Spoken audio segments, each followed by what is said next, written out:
मैंने ये देखा है कि अगर 100 लोग सोचते हैं बीमार हैं, उनमें से 10 ही लोग असली बीमार पेशेंट निकलते हैं, 90 लोग ऐसे हैं जो इस तरह के ट्रैप में फंसे होते हैं। ट्रैप से निकालने के लिए you need education, you don't need medication. Short में बताना चाहूँगा, 250 का एक आंकड़ा दिमाग में फिट कर लीजिए। अगर आपका सिस्टोलिक और डायस्टोलिक ब्लड प्रेशर दोनों को जोड़ लीजिए ऊपर नीचे, अगर 250 से नीचे नीचे है तो नॉर्मल रेंज में ही है। फॉर एग्जाम्पल 160/90 टोटल कितना हो गया? 250। जो अगर डायबिटीज़ में खाना खाने के 2 घंटे बाद 250 mg/dL से नीचे अगर ब्लड शुगर है तो नॉर्मल है। अच्छा, ये मेरे आंकड़े नहीं है, मेरे आंकड़े नहीं है, ये ACP गाइडलाइन 2018, जिसमें सारे रिपोर्ट इकट्ठे करके दुनिया भर के तब वो आंकड़े आए। हालांकि वो आंकड़े आप तक नहीं पहुंचे, वो अलग बात है। अगर वो गाइडलाइन आपको चाहिए तो ई बुक पढ़ सकते हैं, ये एक ई बुक है, ये एक ई बुक है। इसमें पूरे दुनिया भर के जो एविडेंसेस हैं, जो गाइडलाइन के एसोसिएशंस हैं, वो जो बोल रही है वही मैंने लिख के दिया है।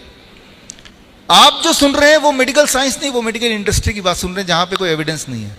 मैं सिर्फ इतना बोल रहा हूँ कि मैं जो एविडेंस है वो आप तक पहुँचा रहा हूँ। उसको लेके कितना इस्तेमाल करना है वो आपके ऊपर है। कोलेस्ट्रॉल में टोटल कोलेस्ट्रॉल अगर 250 से नीचे है तो सब ठीक है, 250 से अगर ऊपर है सिर्फ इतना कीजिए कि कोलेस्ट्रॉल खाना बंद कर दीजिए।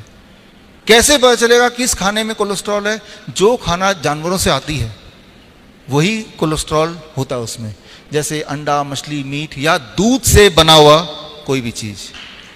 सिंपल है।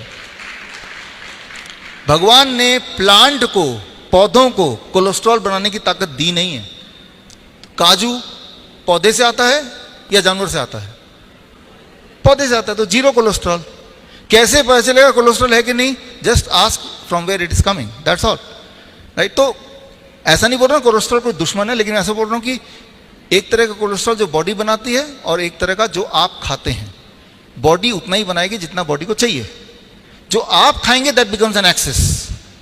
जो आप खाएंगे उसी को तो कम करना है, राइट। तो अब देखिए, ये डॉक्टर रिचर्ड स्मिथ, दुनिया का सबसे बड़ा medical journal, British medical journal, पूरे ग्रुप के चीफ एडिटर रह चुके हैं 25 साल। 2016 में यूनिवर्सिटी ऑफ मैसूर के 100 साल पूरे हुए थे, तब चीफ गेस्ट थे, मुझे मिलने का मौका मिला। मेरा DIP डाइट पे लेक्चर था इनके लेक्चर के बाद, तो इनसे बातचीत करने का मौका मिला। इन्होंने एक डेफिनेशन दिया कि आज की तारीख में हु इज़ हेल्दी, ये उन्हीं का स्लाइड है। हेल्दी वही है जिसने डायग्नोस्टिक्स टेस्ट खूब सारे नहीं कराया हो। जो भी डायग्नोसिस कराएगा उसमें कुछ ना कुछ कमी मिलेगी, ये इनका कहना है, जो कि मैं मानता हूँ। उन्होंने अंदर तक देखा है कि ये जो पेपर बनते हैं, रिसर्च पेपर बनते हैं, कैसे बनते हैं। 25 साल तक मेडिकल जर्नल, दुनिया का सबसे बड़े मेडिकल जर्नल के चीफ एडिटर रहने के बाद उनका ये स्लाइड है, उनका ये कहना है, उनका एक कंक्लूजन है। तो कंक्लूजन ये है, ये आखिरी स्लाइड है, ये रूल नंबर 1 का, कि दुनिया भर में ये देखा गया है कि जनरल चेकअप, एनुअल चेकअप, कई सारे लोग जो कॉर्पोरेट में काम करते हैं साल में एक बार एनुअल चेकअप फ्री होता है उनको, फ्री है करा लिया। फ्री वाली चीज़ सबसे खतरनाक होती है, आपने सुना ही है। तो दुनिया में 17 इसमें क्लिनिकल ट्रायल रिसर्च पेपर बने हैं कि जो लोग एनुअल चेकअप कराते हैं इन कंपैरिजन टू जो लोग नहीं कराते हैं, क्या जो लोग कराते हैं उनको इसका लाभ मिलता है, वो ज़्यादा लंबा जीते हैं, उनकी क्वालिटी ऑफ लाइफ ज़्यादा अच्छी होती है। ये क्वेश्चन का जवाब ढूंढना चाह रहे थे। 17 के 17 clinical trials and observation studies को इकट्ठा करके एक मेटा एनालिसिस निकाला, और वो मेटा एनालिसिस आपके आंखों के सामने है। कॉकरेन डेटाबेस सिस्टमेटिक रिव्यू 2019 में छपा, और ये रिव्यू ये कहता है जिन लोगों ने जनरल चेकअप कराए उनकी मौतें जल्दी होती हैं और उनकी क्वालिटी ऑफ लाइफ कम होती है इन कंपैरिजन टू जिन्होंने कोई चेकअप कभी नहीं कराया। ये क्लियर एविडेंस है, राइट। Thank you. तो एविडेंस इतने सारे मैं इसलिए देने पड़ रहे हैं क्योंकि दिमाग में बहुत गहराई तक घुस गया है कि रोज़ रोज़ डायग्नोस्टिक कराओ। खास तौर पे मेरे जैसे इंसान, हमारा पाला रोज ही पेशेंट से पड़ता है, लेकिन रोज़ ही मेरा पाला 90% नकली पेशेंट से पड़ता है और 10% ही असली पेशेंट से पड़ता है।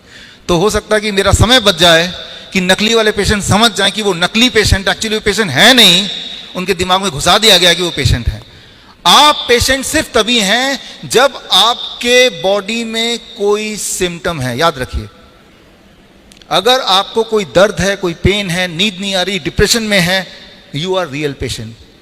अगर आपको कोई तकलीफ नहीं है, मैं पेशेंट से पूछता हूं कोई तकलीफ है, बहुत सोच के बोलते हैं कि 4 दिन पहले हेडेक हुआ था, तो मैं समझ जाता हूं ये नकली पेशेंट आ गया है, राइट। नकली पेशेंट को तभी नाम दिया गया पेशेंट, मतलब you have to have patience, right. तो आपको समझना पड़ेगा नकली पेशेंट असली पेशेंट में डिफरेंस क्या है। तो और नकली पेशेंट आते हैं हमारे हॉस्पिटल में, भर जाते हैं, हमें बहुत सारा पैसा भी देते हैं, राइट। तो उससे कमाई भी हो सकती है, राइट। लेकिन फिर भी at the end of the day, for the sake of humanity, सच्चाई तो यही है कि हम में से, मैंने ये देखा है कि अगर 100 लोग सोचते हैं बीमार हैं, उनमें से 10 ही लोग असली बीमार पेशेंट निकलते हैं। 90 लोग ऐसे हैं जो इस तरह के ट्रैप में फंसे होते हैं। ट्रैप से निकालने के लिए you need education, you don't need medication. Simple बात है ना। अब बढ़ते हैं ठीक कैसे होना। जो 10% असली पेशेंट हैं, जिनको चेस्ट पेन है मान लो, वो तो असली है ना, कि जब भी सीढ़ी चढ़ेंगे चेस्ट में पेन होगा, they are the true patients. जिनके पैरों में सूजन होती है, they are the true patient. जिनके कोई ट्यूमर है, उनके ब्लीडिंग हो रही है, वो असली पेशेंट हैं। उन्हें क्या करना है, अब उस पर आ रहे हैं।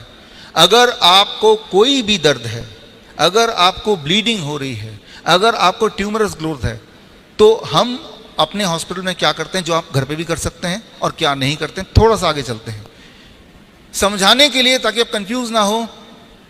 हम दोबारा आते हैं द फिश मॉडल। ये एक्वेरियम है, इसका जो पानी है वो गंदा हो चुका है, फिश सारी बीमार पड़ जाएंगी। अब इसको, फिश को ठीक करने के लिए, कभी जुकाम हो गया, कभी बुखार हो गया, कभी सिर दर्द हो गया फिश के, फॉर एग्जाम्पल, हम बार बार दवाइयाँ दे रहे हैं और थोड़ा रिलीफ मिलता है, फिर फिश बीमार पड़ जाती है। अगर आपसे मैं पूछूं क्या करना होगा उस फिश के को ठीक करने के लिए, तो क्या जवाब है? देखिए, क्लियर कट जवाब है, भाई पानी बदलना है, फिश को नहीं वो करना है। और फिश को कितनी भी दवाई दे दें, वो कभी ठीक हो ही नहीं सकती, ये क्लियर है। प्रॉब्लम फिश के अंदर नहीं है, प्रॉब्लम सराउंडिंग्स में है। आप ये देखेंगे हमारे साथ, अगर हम फिश हैं तो ऐसा ही कुछ हो रहा है। मान लो मैं बोलता हूं कि ठीक है पानी को साफ करते हैं, तो पानी के कचरे को मैंने निकाला और उठा के एक कोने से उठाया, उस कचरे को दूसरे कोने में डाल दिया, फिर दोबारा वो पानी में घुल जाएगा, है ना। गार्बेज रीलोकेशन ज़्यादातर शहरों में ऐसे ही होता है, इंदौर को छोड़ के, क्योंकि ये क्लीन सिटी है, राइट।